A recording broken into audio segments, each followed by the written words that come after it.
حافظ ابن قیم رحمت الله علیه یو ډېره عجیبه خبره لیکلې ده. سبحان الله سبحان الله فرمایي چې زه یو وار یو ګلۍ باندې تېرېدلم، یو دروازه کولاو شوه، ما وکتل چې یو 8 کاله یو ماشوم او د هغه والده د هغه نه خفه ده، هغه دا څپېړې کوي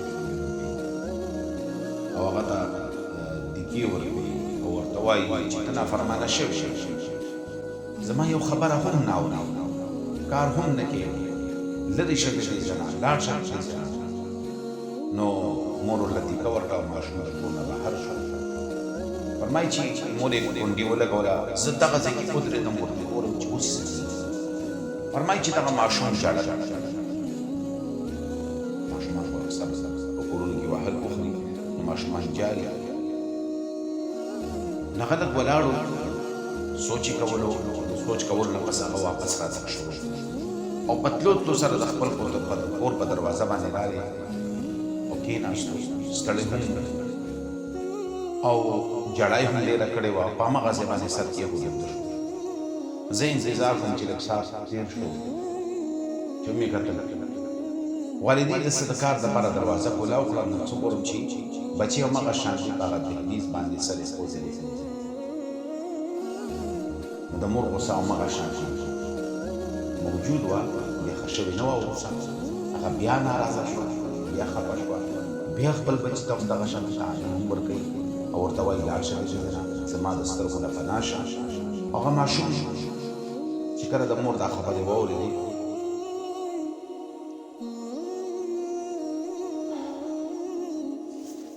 نو په سترګو کې اوښکې رالې ویلې چې مورې تا خو زه د کور نه ویستلی وم، ما سوچ وکړو چې بازار ته لاړ شم، چا نه به خیر وغواړم، څه ناڅه به میلاو شي، د چا چپلې به صفا کړمه، د چا کار به وکړمه، خوراک څه به میلاو شي.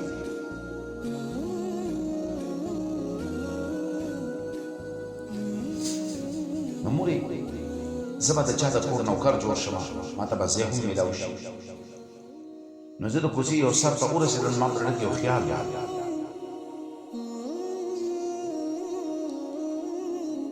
هغه خیال دا دی چې ما ته خو به د دنیا ټول نعمتونه میلاو شي، لیکن مور چې کوم محبت ته ما ته راکړې، دا محبت ما ته هېڅکله هم نشي میلاوي.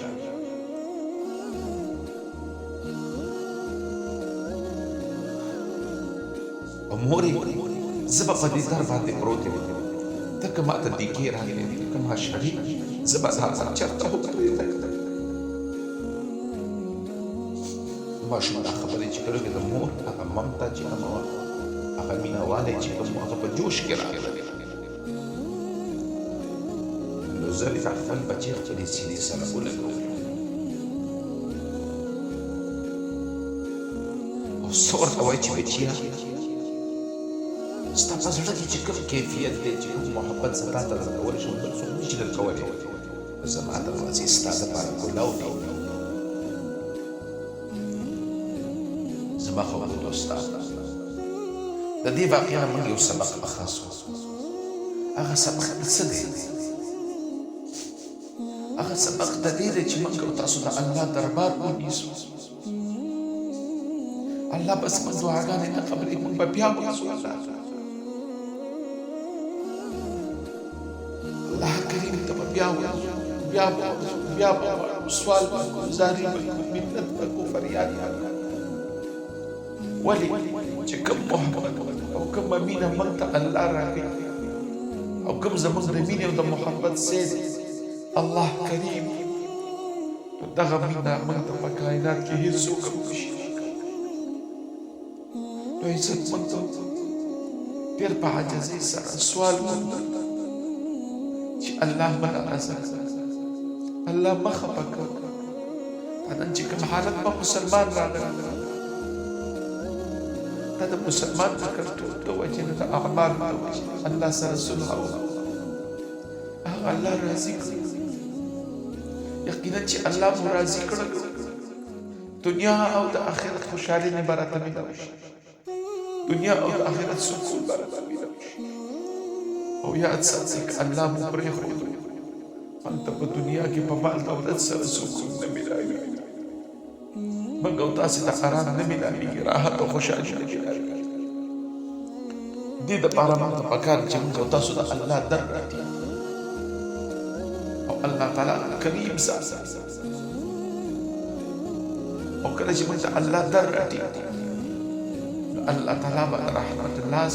چې کوم د الله د شان سره مناسب دي زموږ او تاسو په سیمو باندې دعا کوم چې الله کریم زموږ او تاسو په عبادت قبول الله کریم موږ او تاسو د نیک اعمال کولو توفیق نصیب الله کریم موږ او تاسو د هر قسمه ظلم نه د هر قسمه خطاګانو نه نافرمانیو نه محفوظ او معصوم همیشه دپاره الله یادوئ الله ذکر کوئ تلاوت کوئ لمونځ کوئ عبادت کوئ الله راضي کوئ د حرامو نه ځان ساتئ د حلالو تلاش کوئ د هغې طلب کوئ د خپلو نظرونو د خپلو غوږونو د خپلو ژبو د لاسونو د خپلو خولو د خپلو اعضاو حفاظت کوئ الله کریم ذات دی مهربانه ذات دی او د خیر او د کرم والا مؤمن خپل ځان خیال هم ساتئ الله کریم دی ما ته هم د عمل کولو توفیق را نصیب کړي الله کریم دی تاسو ته هم د عمل کولو توفیق در نصیب کړي